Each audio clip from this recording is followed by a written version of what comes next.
dan pertarungan pun dimulai.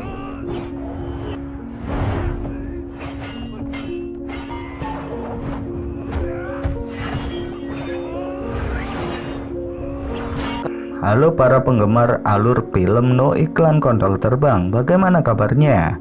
Mas-mas, mbak-mbak, adik-adik, masih bersama Don Style in the Home 3G 4G Wi-Fi hotspot streaming. Kali ini Don akan membahas film jadul tapi tak kalah serunya guys, film Part 2. Tapi masih seru John. Halah, Johnny yes papa, ini Sugar no papa.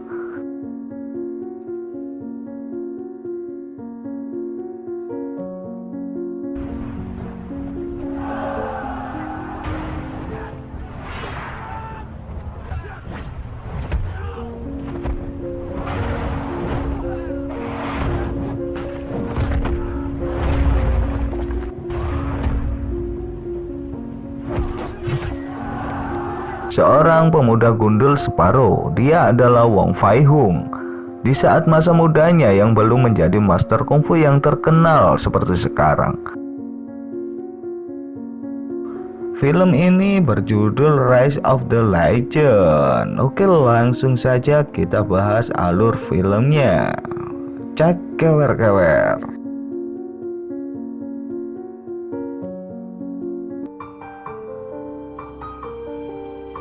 You slept away the morning, the things that you would miss, like laughter from the kitchen, or a memory like this. Taburkan mesa seres, taburkan cinta.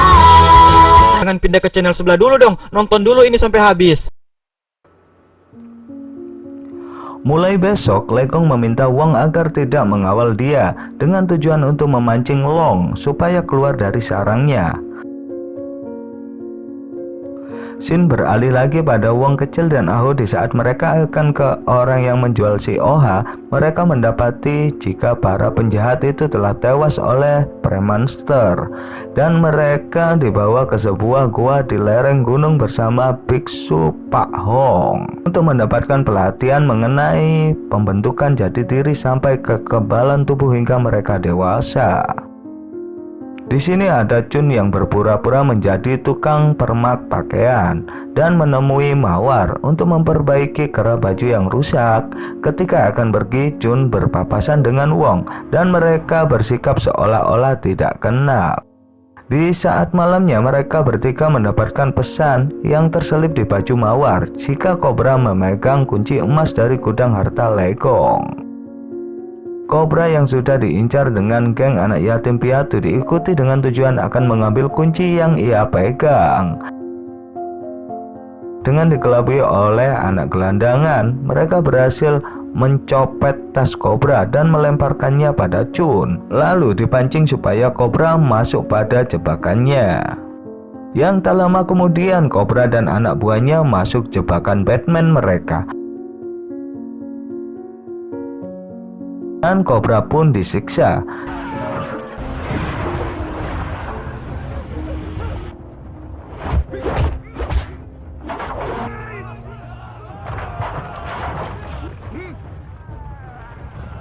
Di saat Cobra tak berdaya, Ahu menendang hingga terhempas pada sapi tank. Karena Cobra sudah tahu, dengan puas mereka mengambil kunci emas itu dan menggandakan dengan tujuan agar kunci itu seolah-olah tidak hilang. Tak lama kemudian, mayat Cobra tiba di markas preman macan hitam. Lekong yang cemas kuncinya hilang, kunci itu langsung diberikan dan dipercayakan kepada Setan Utara. Namun Setan Utara menolaknya dengan alasan tidak cocok dan berpikir jika Wong lah yang lebih pantas untuk memegang kuncinya. Namun pemikiran Wong pun sama, dia menolaknya. Mau tak mau akhirnya mau, kunci itu dipegang oleh Setan Utara. Tak lama kemudian Wong pergi berjudi di tempat Gaga. Karena kalah terus, Wong jadi memiliki hutang yang sangat besar guys. Namun ia menggadaikan kunci emas yang sudah diduplikatkannya agar hutangnya lunas. Wong menjelaskan jika kunci itu didapat dari anak buah setan utara yang diambil dari mayat kobra yang berhasil Wong rampas, dan Wong menduplikatnya ke tukang kunci. Dengan penjelasan itu Kakak berpikir jika setan utara berencana akan merampok gudang harta macan hitam. Padahal ini adalah jebakan Wong supaya Gagak dan setan utara saling mencurigai guys. Wong berhasil menjalankan rencananya. Di sini Wong langsung diajak Gagak masuk ke gudang harta milik macan hitam. Seolah-olah sekarang Gagak memegang kedua kunci emas dan perak, yang padahal kunci emas yang asli masih dipegang oleh setan utara. Dengan kebiasaan Wong yang mancing di sungai bersama Ahu, dan seolah-olah mereka tidak kenal, Wong selalu memberikan kode perkembangan rencananya dengan ikan yang ia dapat. Ikan yang diberikan diisi sebuah pesan dan peta yang menjelaskan tentang keberadaan letak gudang harta itu berada. Keesokan paginya, di saat Chun memberikan baju hasil permaknya pada Mawar, di sana sudah ada Wong. Di sini Mawar sudah menjadi aliansi Wong dengan tugas sebagai pencari informasi guys. Dan di dalam baju itu terdapat pesan jika jam 1 dini hari Ahu dan yang lain akan membakar tempat candu dan merampok gudang harta macan hitam. Di sini Mawar pun mengutarakan isi hatinya pada Wong. Namun apalah daya jika dia berpikir hanyalah seorang wanita penghibur. Saat malam tiba ketika Ahu dan Chun akan menjalankan aksinya, di sisi lain di waktu yang sama Legong mengajak Wong pergi ke gudang miliknya. Waduh, karena ini sebuah jebakan untuk Long, maka gudang ini pun kosong tanpa penjagaan.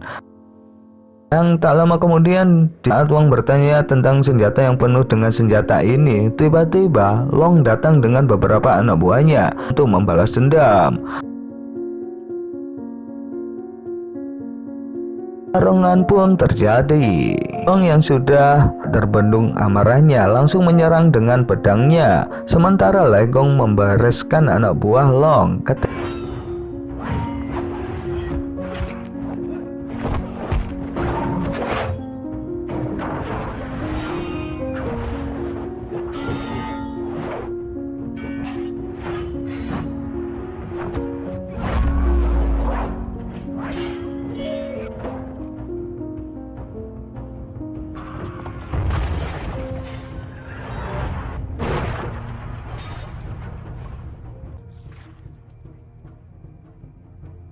matanya Wong terkena pasir atas kelicikan Long, Legong datang membantu Wong.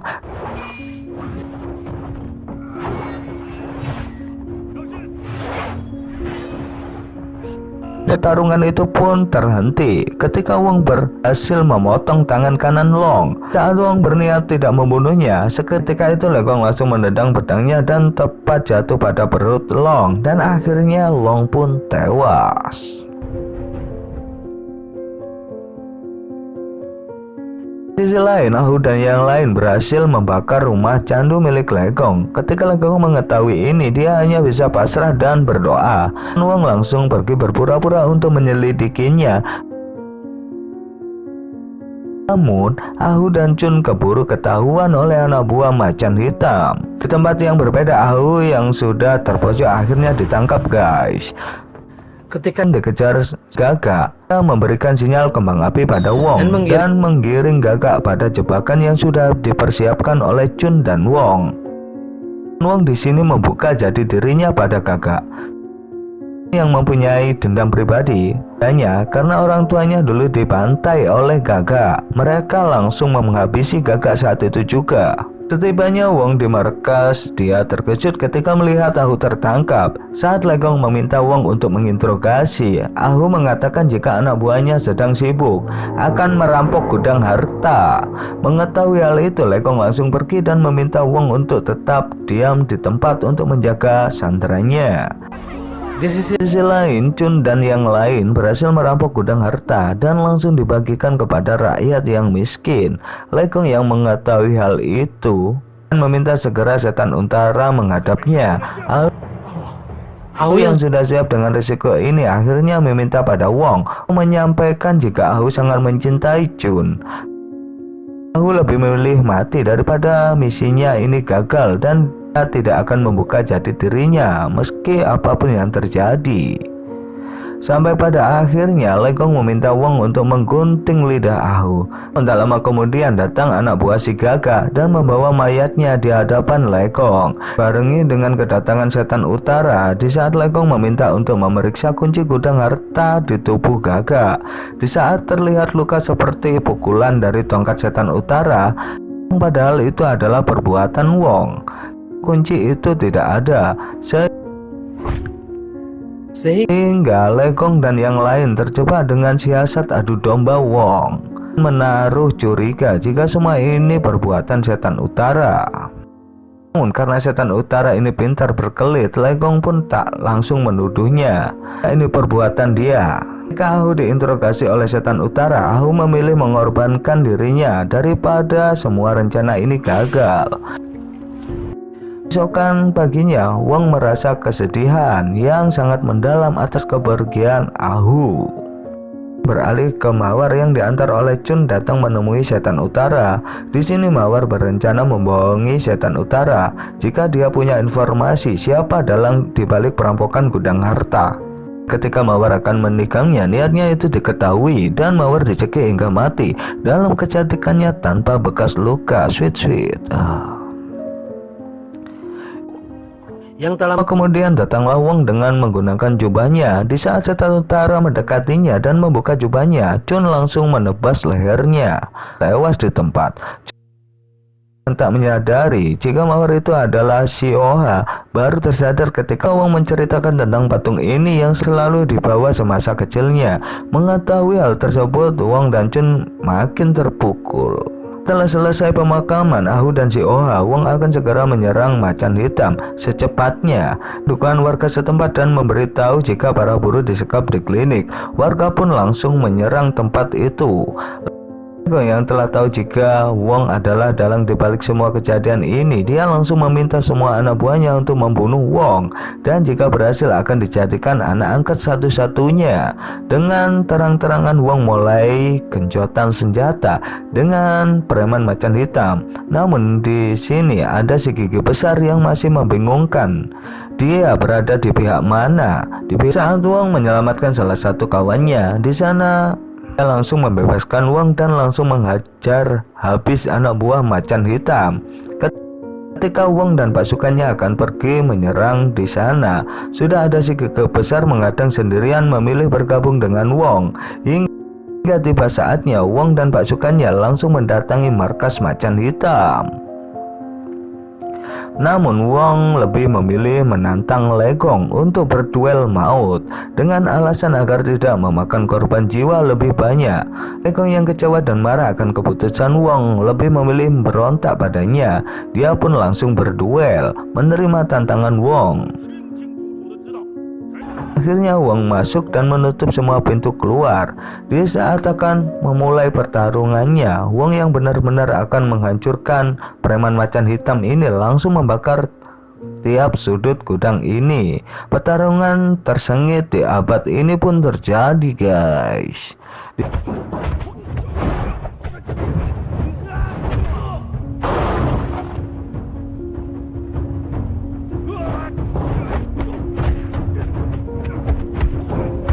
di saat Tapi mulai membesar, Legong yang memiliki tubuh gendut yang terpengaruh terhadap fisiknya hingga pada akhirnya Legong pun terjatuh karena terkena pukulan Wong. Namun